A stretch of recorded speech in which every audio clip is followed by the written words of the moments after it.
darkness.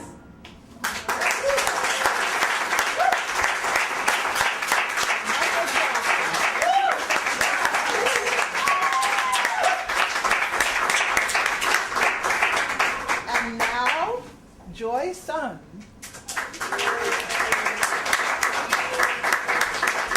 Who is also a thrilling musical theater writer that I'm happy Thank to you so know. much. Thanks so much for having me here.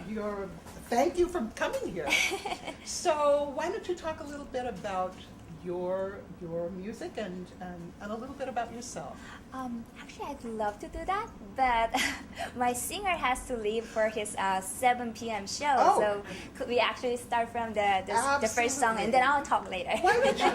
Joy, I would really love to hear a song by you. Thank you so Why don't you tell me a little bit about the song you're going to So present? the first song that I'm gonna present is a song from the United States of Us. The United States of Us. Actually, it reflects the theme that we're gonna cover tonight. Uh-huh. It's a show about diversity. Okay, so why don't we stop there and let your singer sing, and then we'll come back. Just tell us the Okay. title of the song. Corbett Williams here is going to sing Connecticut for us.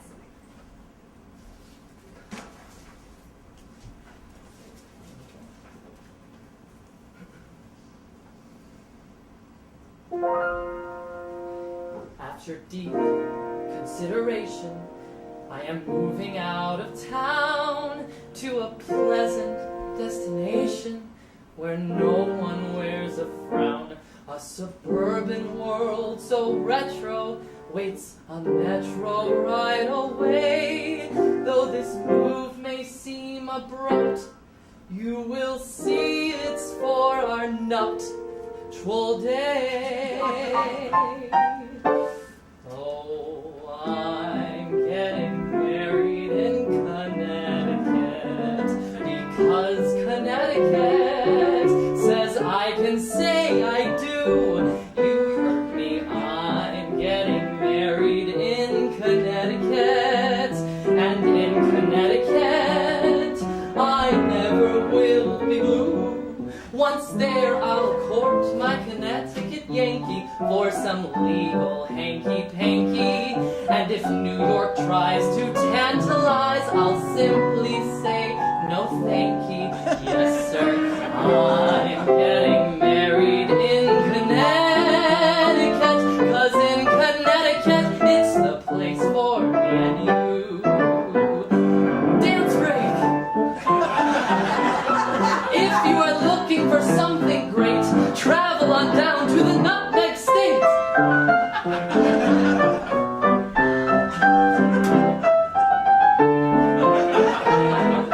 A place where a he can wed a he and a she, so we.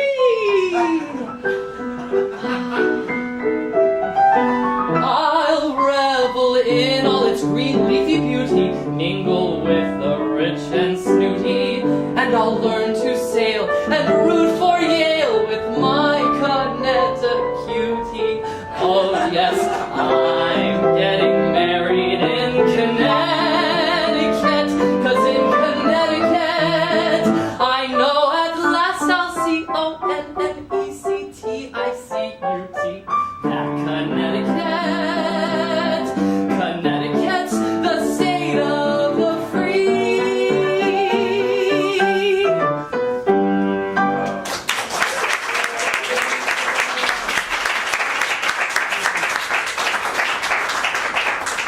Now, Joy, will you need to have your singers sing any of the other songs? No. Are we okay, Tyler? Okay, good. Thank you. Thank you so much, Corbett. Thank you. So I can see where this might have something to do with diversity. Would you Yes. like to talk a little bit about what that song is from? And Yes, sure. So the song is from the show that I wrote with librettist Alan Gordon, who's sitting back there. Terrific. And it's called The United States of Us. Mm-hmm. And it's a story about two outsiders forming this very unusual family unit and trying to maintain it and maintain the normality, the sanity. Right. And the story starts in 1998 when Ken, our protagonist, a gay guy, agrees to marry Esmeralda. She's very, very pregnant, illegal immigrant lady from Colombia with expired visa. So he agrees to marry her, and while they're raising her child together, they bond. But the threat of, the pressure of deceiving both the outside world and their own son takes their toll. Mm-hmm. And then the last threat comes in around the second act. Time passes by, and the possibility of the same-sex marriage coming to New York City becomes the biggest threat to to this family, unusual family. So the song that Corbett just sang was from second act, and he was actually the protagonist colleague, and he was really excited that he get to marry in Connecticut because it was it was before the same-sex marriage was legal in New York. Right. So yeah, that was that. What a fun song. Thank Want to you. see this show. So you have worked on, I know you've worked with a bunch of different collaborators, and also I think you've done some work outside of the country. Is this? Yes. Do you want to talk? Well, I would like you to talk about that, but also what do you get your inspiration from? I just try to keep my imagination spinning. Mm-hmm. I try to watch a lot of TV, which is not really good for me, but I try to read a lot too, and I try to find inspiration from other media as well, like painting and like books, plays. Mm-hmm. So just others. where it takes you. But talk about working in the United States as opposed to working in other countries, because I think I don't know if the other songwriting team, this is also something that happens with them, but I know that it is something that you do a lot of work here in the country and also outside of the country. Yes. Are there different challenges to working here as opposed to working elsewhere, or vice versa? Actually, it all depends on, person. Mhm. But from my experience, I was born in Korea, Mhm. and I studied music until my early 20s. Mhm. So I came here pretty late, Okay. and I happened to be working in the theater based in New York City. Okay. For me, the challenges that I'm facing here is probably because I'm a Korean composer Mhm. and trying to make it mainstream here in the city, rather than the challenges that the female composers have. Mhm. So I don't feel that yet, Uh-huh. honestly. But when I work Good. but when I work in Korea, it's a little bit different there because Korea definitely has some gender bias, Mhm. but typically musical theater industry is kind of not so much male dominated field, I would say. So interesting. that part is definitely a fortunate part for me, but because the industry is very young and still developing, it has to improve a little bit. But even it's more. burgeoning in Yes, Korea. it's as opposed to a totally- lot of other different countries. It's a big. It's big industry, and it's definitely blooming, and it's gonna get bigger, I hope. But still, the interests are more like the importing licensed musical I from Broadway and West End and other European countries. So For writers, Korean writers, we have so many great talents all over. Like they studied abroad, particularly here in New York. NYU teach musical theory writing program and BMI as well. And we have you are a member of, yes. and other colleagues who study in London or like other countries, and they will go back to Korea and try to develop their own pieces for Korean audience. But because the public interest is kind of more towards blockbuster, the Western musicals, Right. so it's definitely a challenging environment. Well, we don't want to hear Western musicals right now. Well, or we want to hear Western musicals that you're writing, or whatever kind of musical that you are writing. Why don't we listen to your next song? Why don't you set it up? Okay, so the next song is gonna be from a show called Better Than Dreaming that I wrote with librettist Alan Gordon again. And it's Hi, loose adaptation of Shakespeare's Midsummer Night's Dream. Oh, fantastic. And it takes place in the modern day Central Park, New York City. And in this song, our heroine Mia and her lover Lyman are serenading each other before they plan to elope into the park later. So please welcome Sarah Holland and Sky Sills.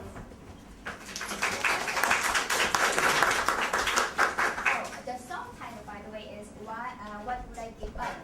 What do I give up? What would I give up? What would I give up? Yes. Okay.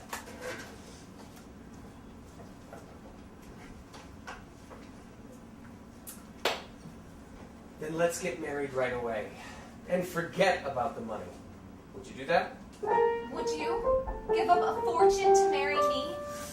Depends. How much money? Seriously.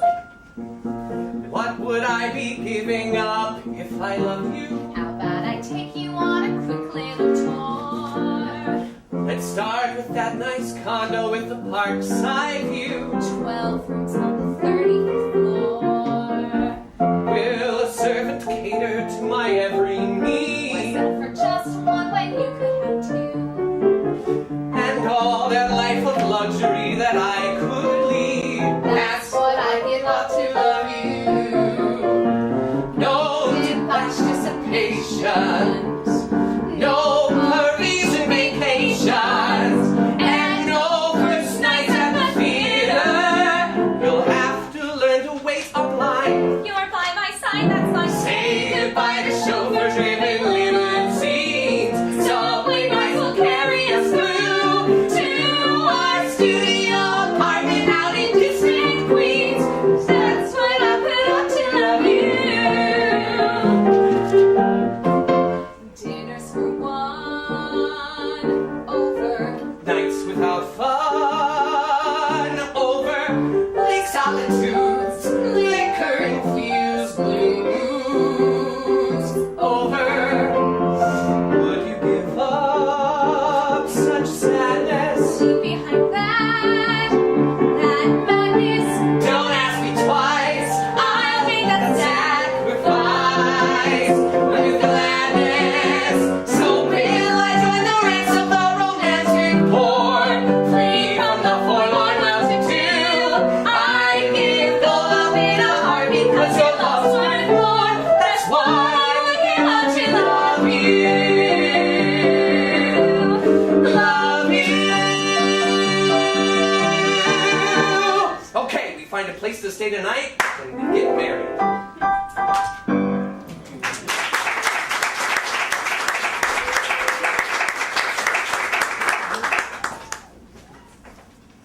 Another fantastic song. So why don't you come in? You know what? I'm going to open it up to the audience. Would you like to ask a question? Would anybody like to ask a question of Joy? Are you shy? No, I'm not shy. Well, somebody there? Yes. Yes. Oh, the pole is stuck blocking it. Yeah. Okay. So you work between both markets, between New York and Korea, correct? Yes. Do you do the same shows in each location, or do you do different ones based on? Different ones with different collaborators Okay. in Cool. different languages. Oh, different languages. That's great. Do Yes. you use more of the the local flavor in the music out there? I'd say Or is it still more music-wise, not particularly, because what we're doing is very American art form, Right. even in Korea. So it's very Western, the contemporary or pop musical theater-ish music that they're familiar with as well. It's the same as here, but the story-wise, it's more the Korean culture and their story. Yes. So, but it's working through the filter of you. So, how do you think your background maybe changes it or does anything to it? If anything, does it? Actually, that part I really have to start working on because I haven't really written anything from my culture, honestly. And I always You don't have to work on it if it's not broke. Don't fix it. And I was because I was classically trained, and that's Western music. So I think that's why I didn't really get to study Korean traditional music or Eastern music. But that part I will cover definitely soon. And yeah. Okay. That's it. Yes, I see a couple more questions. Sue, and Yeah, I hi. don't know your name. Laura. Laura, and then Laura. Hi. Are the musicals that are presented in Korea, are they done in Korean or are they done in English? In Korean. Oh, so they're translated. No, actually, from the beginning, like stage when I work with my librettist and lyricists, we write in Korean language. So there's no translation. There's no need for it. No need for it. Yes. And Laura? I immediately heard your classical training when you sat down at the piano, and I also come from the opera world, and I transitioned from opera into musical comedy. And I was curious because you said you work in a lot of different languages, and I think that's global, and I feel like I'm one of the first global musical writers because I've written musical comedy, or what's considered something on the cusp, with a number of different languages in the choral pieces, and I'm curious whether you've ever tried anything like that, or whether you work in each individual culture, each individual language separately. I think my case is more like the later one. Yeah. So I tend to write musicals with their languages for their culture. Yeah. The most current one that's kind of freaking me out is I will be writing a musical in Japanese for Japan, and I don't speak Japanese, so I'm kind of freaking out. But You are an intrepid soul. I have every faith that it's going to be fabulous. But I asked the Japanese librettist if she could, when she sent me the Japanese script, along with the English translated script, I asked her if she could read the lyrics really, really, really slowly and clearly so that I can hear the rhythm of the words and so that I can scan the lyrics in the right way. Because I don't want to throw the audience off, by the wrong scansion. Right. Well, what's so brilliant about what you do is, I believe in Korea that there's no rhyme. Is that? Actually, there is rhyme. I think as long as you have consonants and vowels, there are rhymes. Okay, so it's not. But it's a different kind of rhyme. But it's a different kind of rhyme, and also, I think the order of sentence, the order when you make sentence is kind of a little bit different. And in Korean language, we finish sentence with verbs all the time. And the verbs are ending with kind of 8 or 9. I have to really count, but 8 or 9 or 10 each combination of vowel and consonant. Okay. So that's why we get simpler like rhymes. There are rhymes, but they are simpler But they're simpler. than this language. Yeah. Okay. Well, on that note, why don't we listen to your last song, the setup of it, and also how are you having things workshopped? This next song that you're doing, what's happening with it aside from talking about what it is? Yes. Oh, and before the next song, the song that I just presented is from a show called Better Than Dreaming, and it's going to be in the Santa Fe Musical Theater Festival next month. Fabulous. So, Congratulations. yeah, Alan and I are really, really excited about it. And the next show, so the next show is called The Little Miss Fix-It. It's a show about 11-year-old girl who's completely a control freak. And she's really, really precocious. So she reads the New York Times, drinks black coffee for breakfast, and she really tries to bend spoons with her mind, which is really crazy control freak. And her parents are going through some domestic problems, about to getting divorced and stuff like that. And she decides to dedicate herself to fix the problems of everyone around her, and she discovers that she can control everything, and sometimes when you let things go, great things happen. And in this song, so she meets 12-year-old impressionist painter boy named David, and she is even more overwhelmed by the feelings comes with first love. Sounds great. And you want to say who the collaborator is? Oh my God, I forgot the recruitment. Well, I would not forget her name, and you're going to know why in a minute.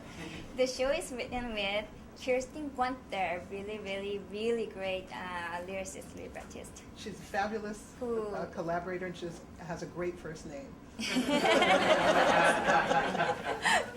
And the song is called Totally Unorganized. Thank you, Joe. Thank you.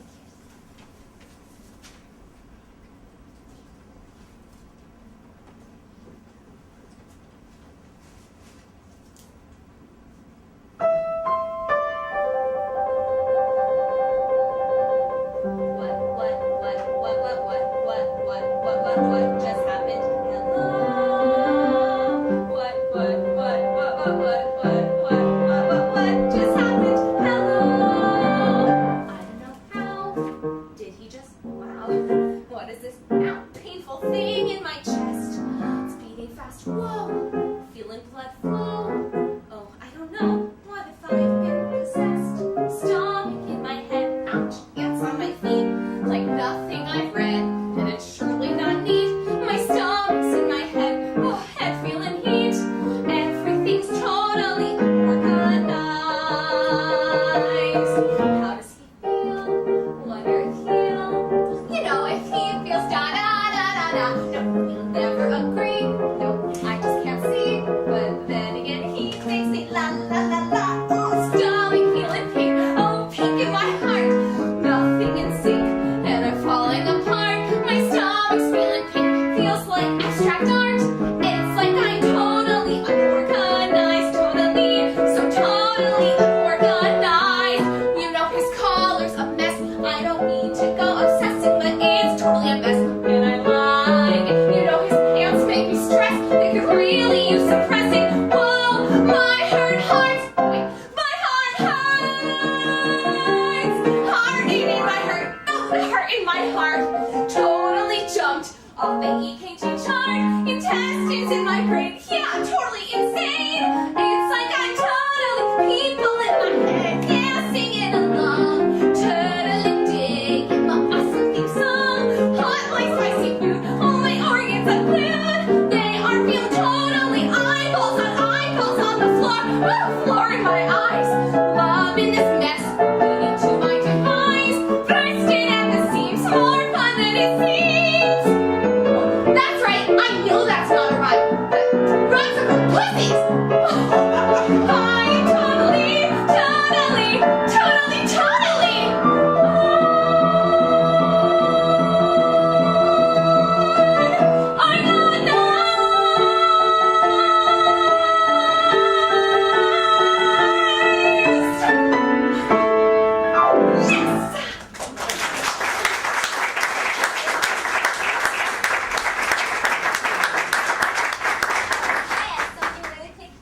the absolutely. reason that I brought this song is, even though it's from a very, very old show, but the song has a lot of key changes, and I thought that might have something to do with the diversity.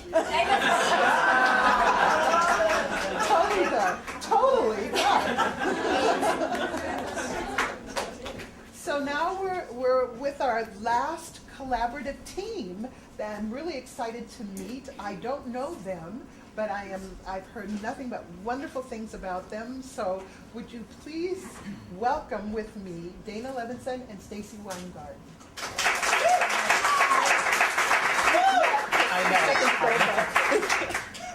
So thrilled to have you both here. So why don't you talk a little bit about how you, maybe what you're working on and how you two approach writing musicals together? Yeah. So right now we have two main projects that we're working on. One is called Fifth Republic, which we're actually Dramatists Guild fellows as well, so we're working on that with the fellowship. Fit for Public? Fifth Republic. Okay. Yeah.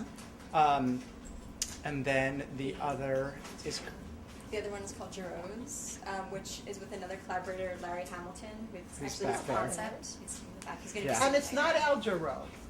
No. Okay, it's a different Jarreau, okay. And Fifth Republic is a show. It takes place in 1958 in Paris. Okay.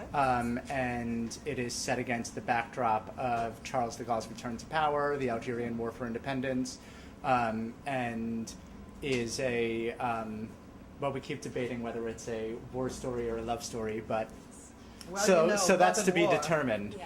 But the main love story is between a French soldier and an Algerian refugee named Layla. Okay. And then, do you want to talk about Jerome's? Sure. Jerome's is set in 1890s New Orleans. I'm getting a French sort of connection Yeah. here. We like historical fiction, which Yeah. has kind of fallen into that place. But it's set in a brothel in New Orleans in Okay. 1890s in Storyville. But this brothel is a special brothel where all of the girls are actually boys, Oh. which is based off of a real thing that happened at the time. So it's based on Yeah. real historical events. And the tone of it is much more Southern Gothic rather than like Kinky Boots. Ooh. So, and of course, because we're in New Orleans, there's a voodoo element because there Wow, has to be. is that Marie Laveau? Does she figure into it at all? No. She doesn't, no. but it's Oh, that she's vibe. not in a brothel in New Orleans. That I mean, is she could have been. fabulous. She could have been. Exactly. Yeah, so also the stuff we work on has a tendency to be very through sung in a lot of ways. So there's a lot of going back and forth. Stacey writes book. Okay. I do music and lyrics, but we're starting to collaborate on lyrics with each other as well. Oh, fantastic. But even when I'm doing lyrics on my own, there's a lot of back and forth. Stacey will send me a scene, I'll musicalize parts of it, I'll send it back to her, she'll adjust things, and then work very, very, Very closely closely together. So do you want to give us the first song and set it up and let us hear some of this? Yeah. Is this going to be from the Charles de Gaulle one or from the... This is from Fifth Republic. Fifth- Okay. Yeah. So Ben Rahula is going to play piano for us. And then I also want to bring up Jerry Ann Perez and Reese Gilliott. Okay. So this is our couple, Renee and Layla. And this is basically their first love duet. Yeah. I don't think it needs much more setup than that. That sounds lovely. What can you say? Thank you.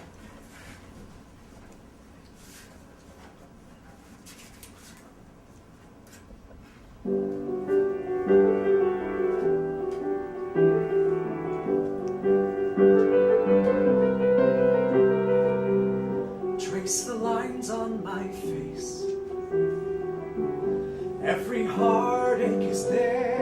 Every hope and regret held me captive without mercy, far too tough to break through.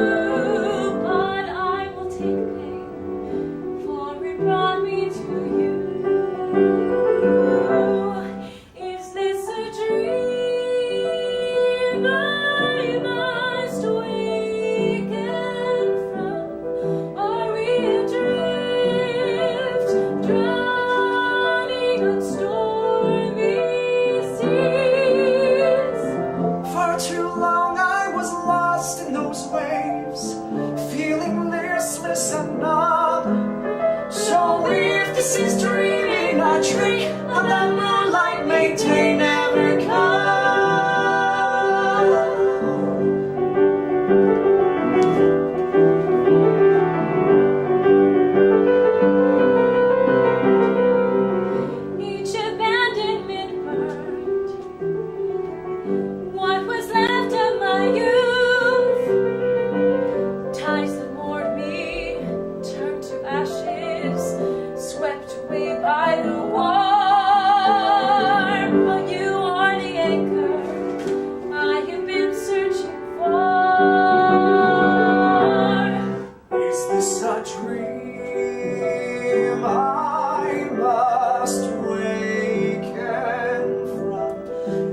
I still lost, traveling blindly on? Can I live with a life left to chance? Though that's decent for some. So if this is dreaming, a trick of the moonlight, may day never come.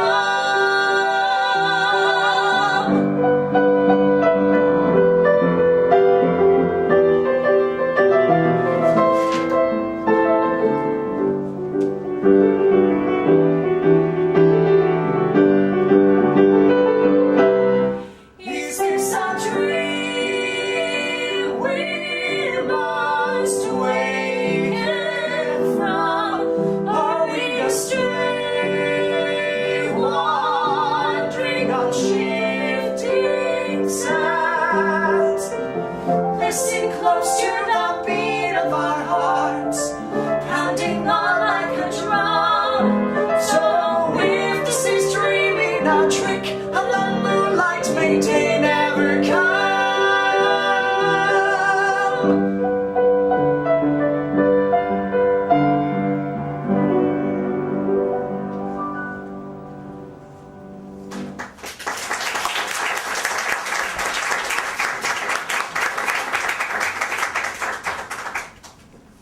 It's just lovely, just beautiful. So, Thank you. well, you're welcome. But you did it, so. So why don't you talk about the kinds of stories you're interested in telling? Because you wanted to make one of your pieces gothic, you were saying, and the other, they seem to be a serious subject matter. Can you talk a little bit about the kinds of stories I you're mean, that's at interested in? least when we collaborate, they tend to veer into that. In my other life, I do children's stuff, so like, not the same. Yeah. But we tend to.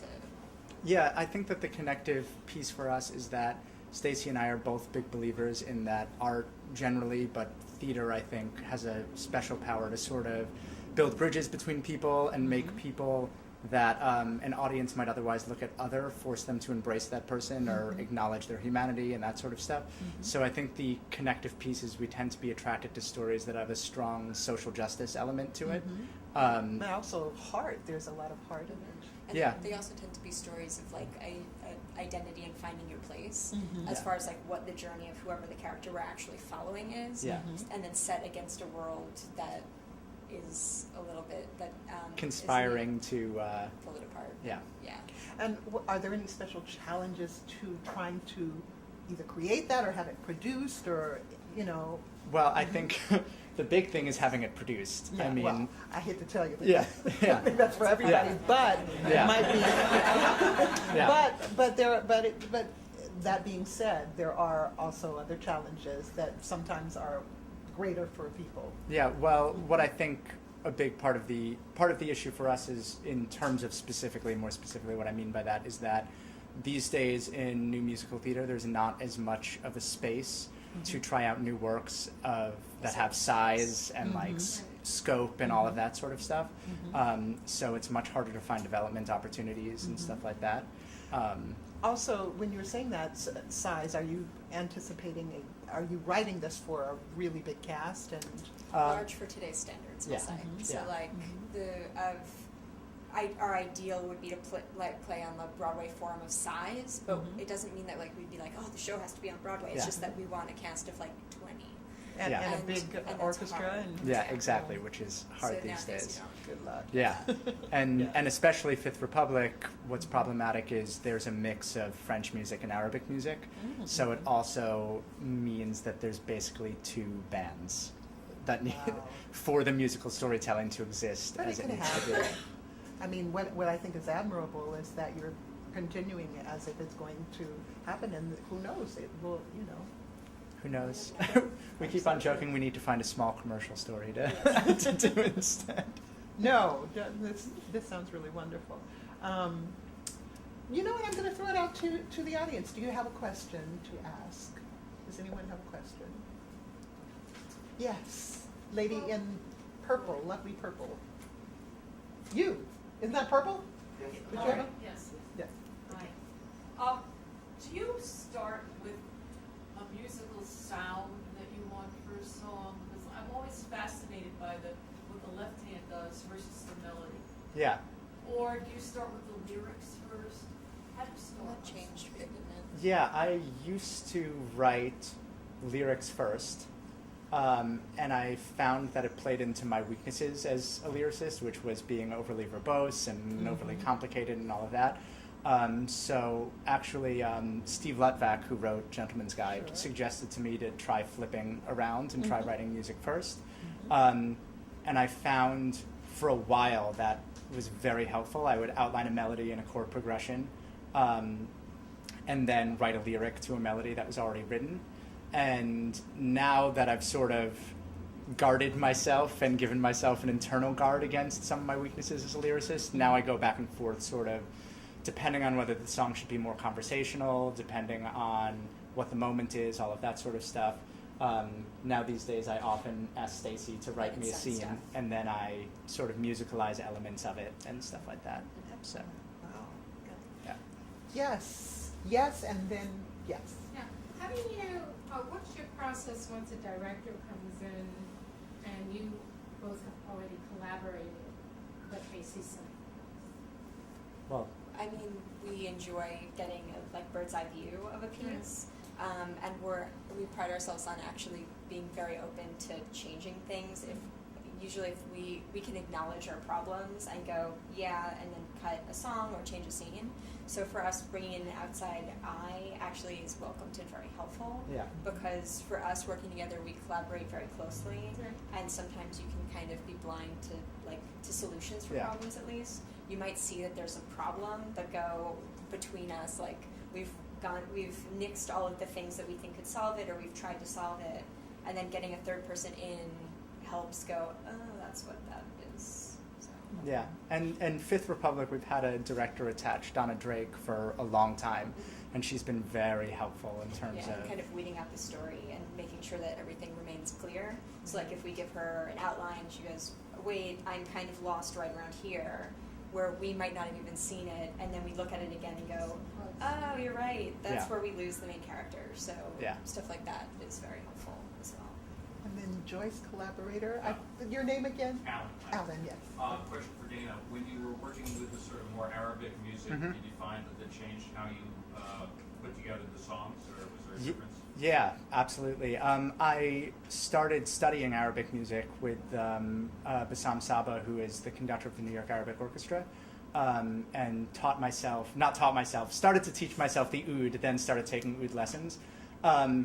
And everything in Arabic music is first based around a rhythm. So I first find the rhythm of the song that I want, and then start to build the melody into the rhythm. And also often in Arabic music, it's all counterpoint, and there's no harmonic structure even in the instrumentation.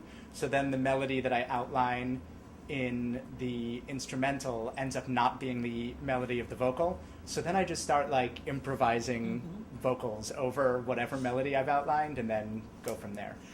For that kind of composition, do you find that it's harder sometimes for the performer to grasp the singing of it as opposed to when it's done in classical European style? Yeah, absolutely. And it's one of the things that we've struggled with in terms of authenticity versus commercial viability and accessibility for a Western audience. Striking a balance between the two styles and seeing kind of how to make that feel commercially viable without leaving one in the dust. Yeah. Sort of. Any other questions before we go on to, I think we have to actually go on to the next part, so why don't you introduce the next song and Cool. so talk a little bit about it? So we're going to bring Reese back out. Are you there? This is also from Fifth Republic. Okay. It's a different character, not the one that Reese was singing before. We have the character of Pierre, who's sort of this Che and Evita archetype, sort of narrating, giving us... He gives us political context for the show, and then kind of guides our eye from moment to moment. So this is his big Act 2 solo, and it's sort of his message for warmongers out there during this war, and then eventually... Encouraging them, or...? You'll see.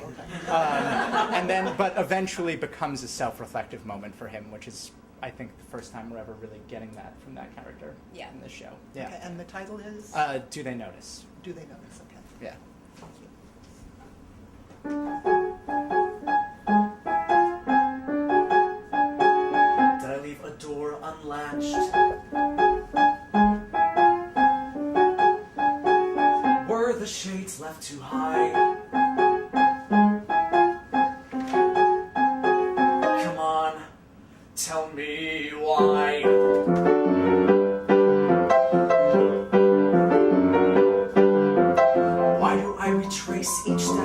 little glance I took at every nom de guerre. Tell me why I idly search for a little clue or crumb when answers always there. Time ebbs and flows, yes, moments fly swiftly, yet I am still glued to this spot. Where is Le Guar? Come on, where is the fanfare for those that the history forgot? Still I wait, still I wonder, do they notice? Do they spare these lives a thought? Yes, do they notice all the grief that they ought? Do they notice that as all the world moves on, they're still aching and grieving with zeal for an empire long gone?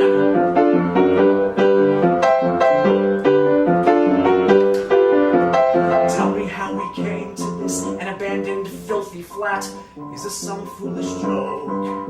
How did our talents run out? How did our what-ifs expire? Just like this stagnant smoke. We chose a path, steely and certain, and now I am left with the bill. Live with your choice, I know, move past remorse, but if I don't remember, who will? So I wait, so I wonder, do they notice? Do they see they can't turn back? Yes, do they notice every fissure and crack? Do they notice that as all our leaders wave, sign their treaties, snap photos, too many are left in the grave?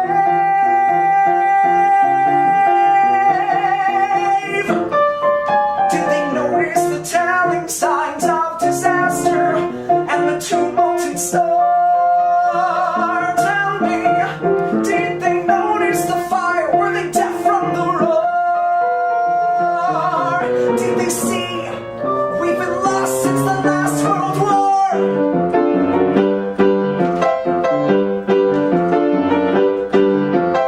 Where does this lead? Who can be certain? But wounds can't be healed with a pen. Look and take stock, Perry, the war may be done, but the world doesn't end at the sand. So I wait, so I wonder, do they notice? Do they see the friends I lost? Yes, do they notice that I am jilted and tossed? Do they notice that as the bourgeois still cry, I am left here in tatters, each day left to contemplate?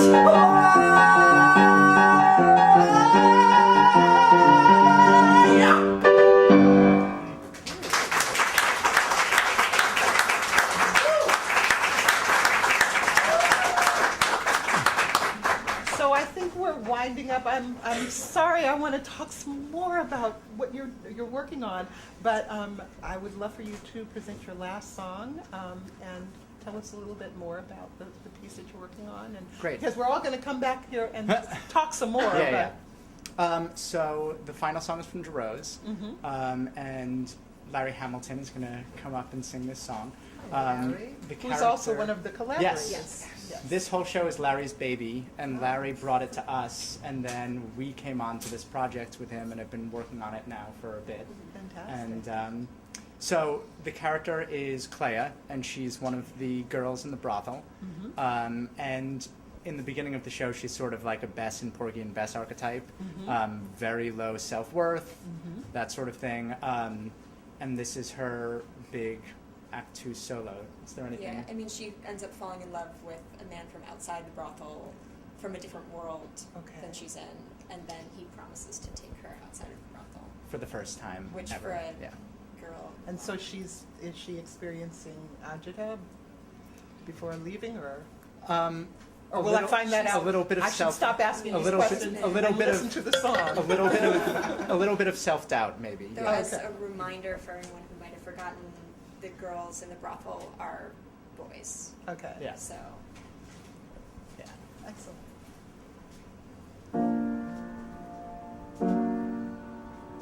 Perhaps I could be some kind of happy if I can be free from the fight. Yes, perhaps I could be some kind of peaceful with no one to push me or slight. Perhaps perhaps I could be some kind of happy if I have someone to rise. Yes, perhaps I could be some kind of hopeful if my bed is warm when I rise. It's time to throw up the past, cast it aside to make happiness last. Ain't no good reason to cling. So that tired walks, time for my life to swing.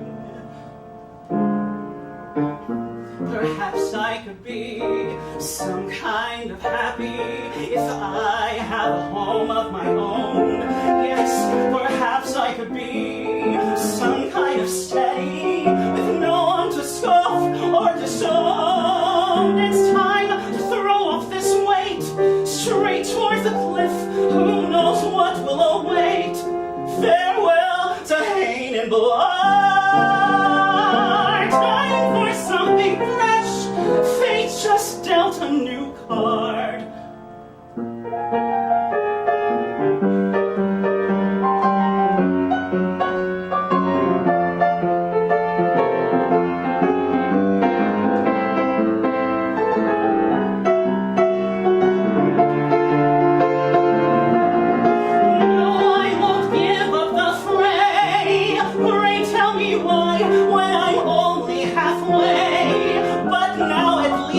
There's a chance. Cue the bass and drums.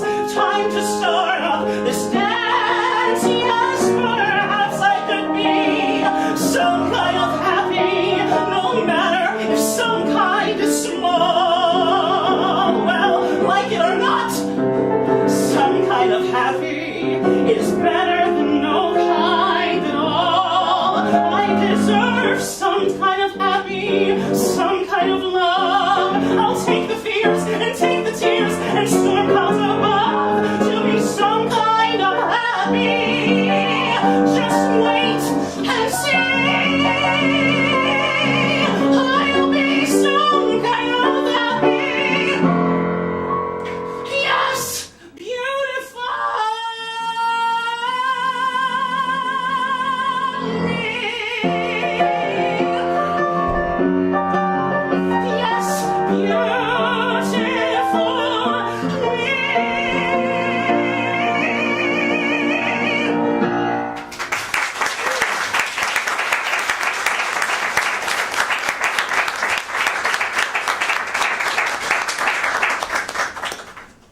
Well, these have been three fantastic groups of people. I'm sure you all agree. So yes, please. So now we're going to, so Michael and where's Joy? Why don't you guys come up here and sit in the little coffee TV chat place here? And what? Yes, you need. Would you guys want some water? Oh yeah. Do you have some? Here. Thanks. And may I have one too? Right. So why don't we talk? Okay. So at the beginning of this, I've talked about the fact of the Tonys, the sort of the nominations being sort of not that diverse. The what is it? The Oscars were not that diverse this year, and in this world of post-racial, you know, all lives matter. What does this say about the theater? I was happy about Fun Home. Well, no. That's really Fun Home is actually one of the exceptions to this, but I mean, and that is thrilling that it is up and well deserved. But I mean, maybe it isn't a big issue for people, you know. I mean, I guess I feel like there's so many levels to this because it's like the nominations are not that diverse, but like the shows that could be nominated were not Were more that diverse? Well, no, Oh, I mean, we're not like, we're not that diverse to begin with. So, like, I'm a little bit at a loss about, like, I don't, like, I feel like like what comes first, the chicken or the egg, you know? So. Well, what does come first? Yeah, I think it's not necessarily I think it starts with diversity in what's on Broadway. Okay. And then, you know, because we were talking about this earlier, but that, as you were saying, it wasn't a particularly diverse season. I mean, you had Disgraced, you have The King and I, Yeah, but Fun Home. Yeah, Fun Home, and all of those shows got recognized in the nominations. You know, so it's just, I think it's more of an issue of lack of diversity in what's being actually produced. Okay. And I also want to clarify, I mean diversity not just in terms of race and ethnicity, I also mean in terms of experience and backgrounds and kinds of stories that are being told. Yeah, and I think like another part of it is also like, it's kind of hard for me to sort of to think about diversity even within the context of this thing called Broadway. Like Broadway itself is like almost like a sort of like economic ecosystem in and of itself. And so like when I then think about like Off-Broadway? Off-Broadway? Off-Broadway? I mean, yeah, so like, I mean, if you go off-Broadway, if you go, you know, to theater companies that are doing things in Brooklyn or in Astoria or wherever, or regionally, like there's so many other places where if you really are looking for like diversity, it's going to be in a lot of those other places because the people who are making the decisions themselves are either of communities that they want to represent or are interested in serving other communities. Whereas to me, Broadway is it's so money driven that like I almost understand why it is not more diverse, because there's too much money is at stake for you to really factor that in unless you're willing to like potentially take losses, because you have to take a chance on like things that might not be popular or money making, you know, on that level. But talk about taking chances. What is the purpose of doing theater if it's not to take chances? I absolutely agree with you. Yes. Yeah. But Broadway itself is just seems like this big juggernaut that's not necessarily about not that it cannot be about that, but that like in this time, at this moment, it's not necessarily being the conduit for that. But there are tons of other theatrical venues that like offer that. And I also think that there's sort of an assumption of certain stories being a risk, I think, because I mean some of us were also talking about earlier that like especially look at TV right now is more diverse than I think it ever has been, and some of those shows are the most successful shows on television. Absolutely. So that doesn't necessarily translate, but I do believe that the fear is there.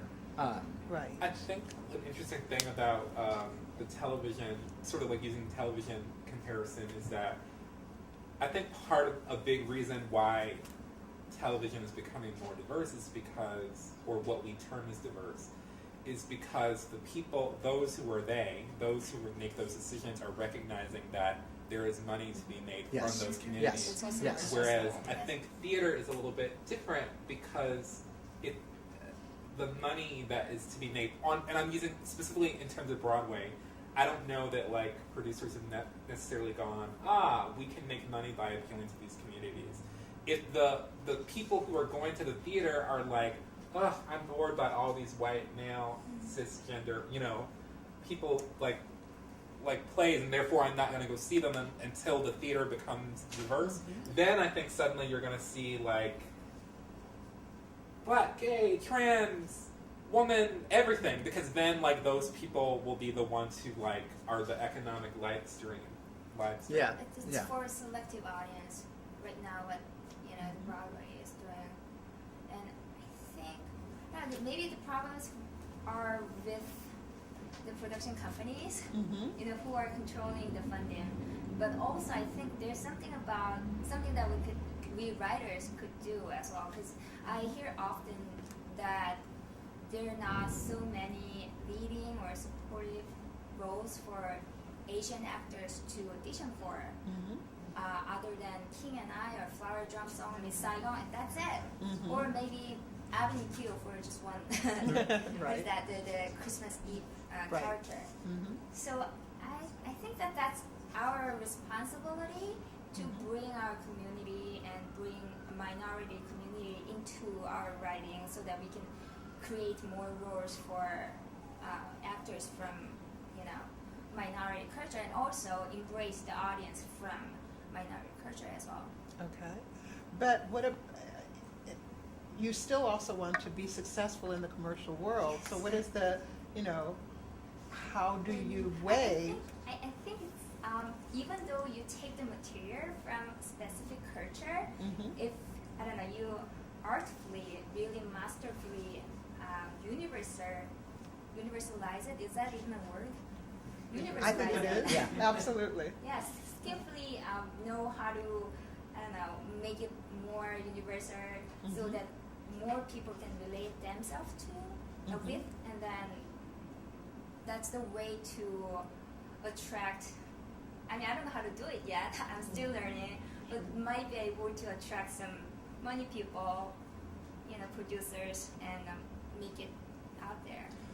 I also think that's a way that what we were talking about before, that you build bridges between communities of people, Mhm. where if you have a culture that people might not necessarily feel comfortable with or know a lot about, that if you have a character or a story of that culture and make people relate to that character and care about them, with those universal themes that you were talking about, I think that that's helpful and important also. And I was just going to add, I think, another thing that's, really important is getting people who are telling these stories the access to those who are producing. A lot, and that's just something that you sort of learn as you're trying to do this, particularly in New York, is that, sometimes it can be hard to, you might have the great story that's going to have those universal themes and have those diverse stories and characters and that will, do all of that work, but if you can't get it to the right channels to get it in the pipeline to be seen, then you're sort of in this vacuum. And what do you think about audience building? Because let's face it, the predominant audience for Broadway shows is watching stories about themselves. Right. So how do you get people to come to the theater to watch stories about themselves that are perhaps not that audience? Pray for them. I think that's really, ultimately, I believe in, if there's a good story, ultimately the story is what will win out, or if they're good characters. The catch is, of course, getting people over the threshold of walking into the theater. So if you do have something that manages to get far enough that, let's say you are on Broadway and you have a more diverse outlook in your show than what the audience would necessarily usually be, you have to then be able to sell it to them. And that's where then it gets into the economics of what is Broadway right now, where people want to minimize the risk, but by minimizing risk, you minimize the chance that you have an even greater success. Right. Just because you're trying to level out so that you hopefully lose less money than you could, but usually on that scale, theater is a losing endeavor, money-wise. Most shows don't recoup. So you're either going for your awards or you're going to last longer and hopefully recoup. But the concept of running long enough to recoup is a newer thing, Right. in my understanding. So just because of the nature of our current economy, and so people try to minimize their risk over a certain amount of time by simplifying what the story is, appealing to a broader group of people, and hoping that at least it's good enough to pass through. But that seems incredibly depressing that you would have to sit there and try to create a story. When you're trying to create a truth, you're trying to understand something about humanity, and then you have to go, but will it be too threatening for somebody? That's the difference between what was network television and what became cable and premium. In terms of appealing to a certain audience and demographic, and hoping that because of the nature of how the network system was set up, that you needed to appeal to those broad audiences because they were the people watching your programs. So you needed to make sure that you got as many people as possible, and then each network kind of found their niche and what their audience ish was. Right, but that's something, but we are all writers and we own our own work, and we're not working for a culture that is saying, okay, this we've done these studies and this will work for this group and this will, so let's cobble it all together and make it really, really, that seems to be something that is problematic with trying to create it's definitely art. problematic.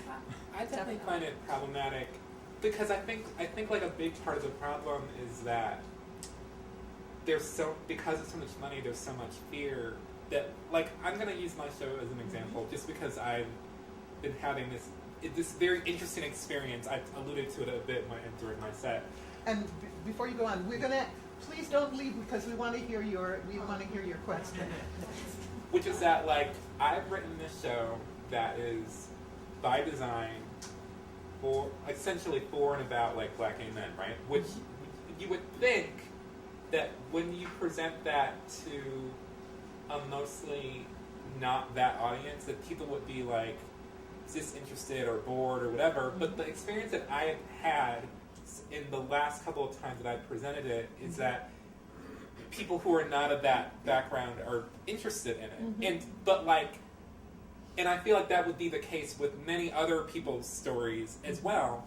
But, like, because that does not seem like the most obvious thing, like, in trying to gain access, like, you can't prove that to someone unless you, like, show them that is the case. Right. And so I think that, like, actually using the sort of television thing as an example, like, as soon as, like, it kind of, if you can just show it, if you can just prove it, then, like, suddenly the gates start to open a little bit wider.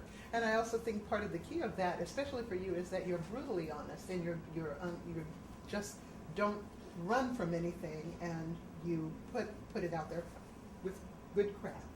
Yeah. But before you go on, I want to have this lady ask her question. I had my own company and I worked out in Times Square. I'm multilingual. That's why I'm very interested in what you were doing and talking about before.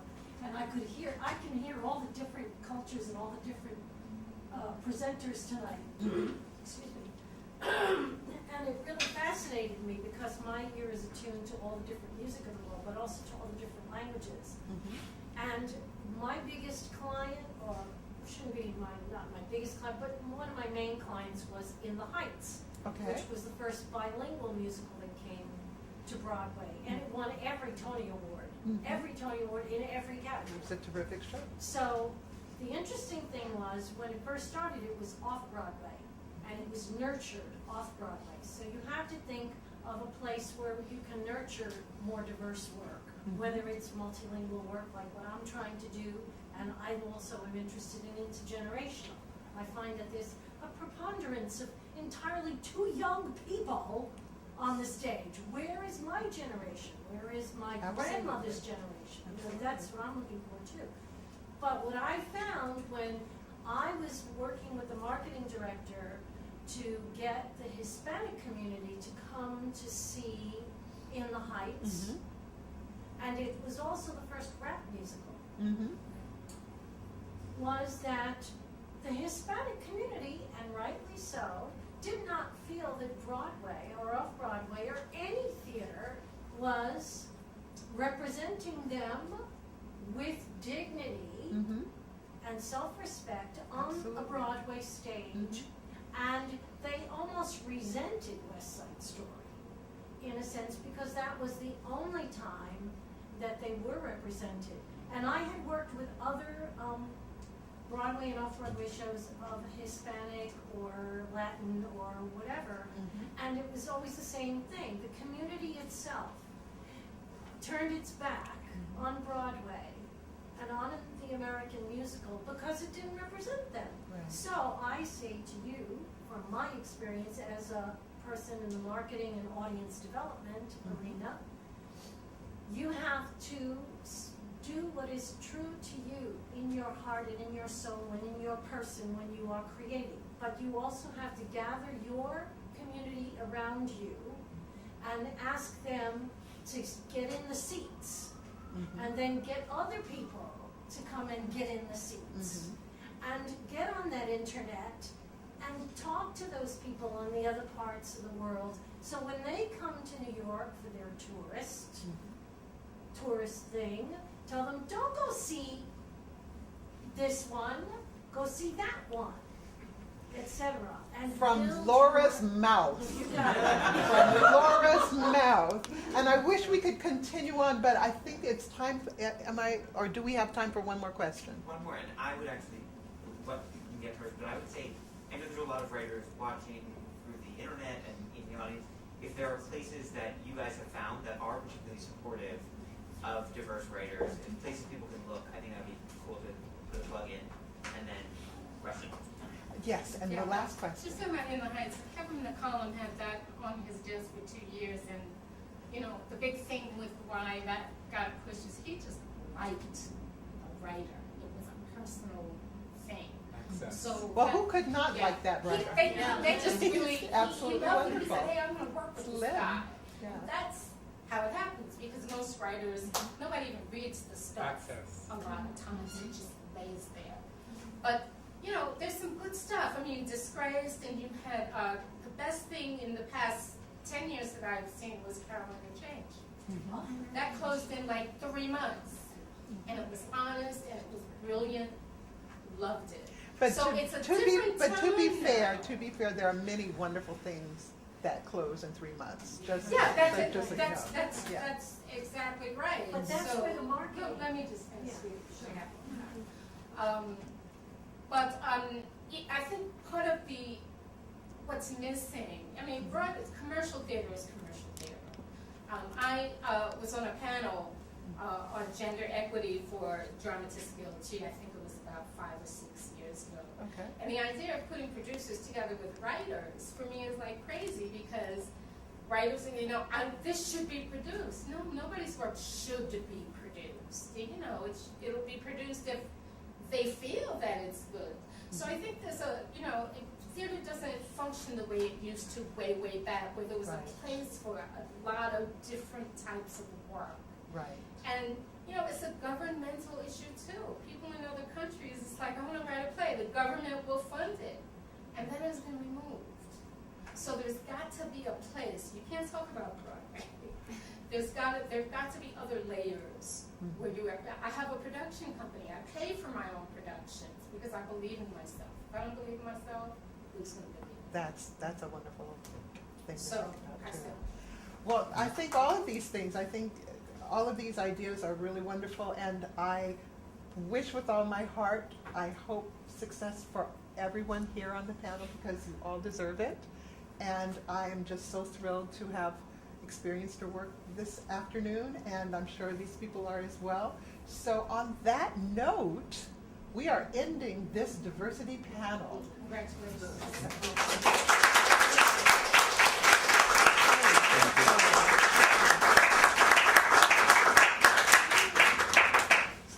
And if you want to ask the writers any questions now, feel free to come up. I'm sorry, I'll let you guys want to. I just ask for the communities have to write their own stories if they feel that way, because that's what happens. Well, see, you guys are doing it. I mean, you're right. But the catch is that it becomes a question of you have to be very careful that you're not doing like racial appropriation cultures, because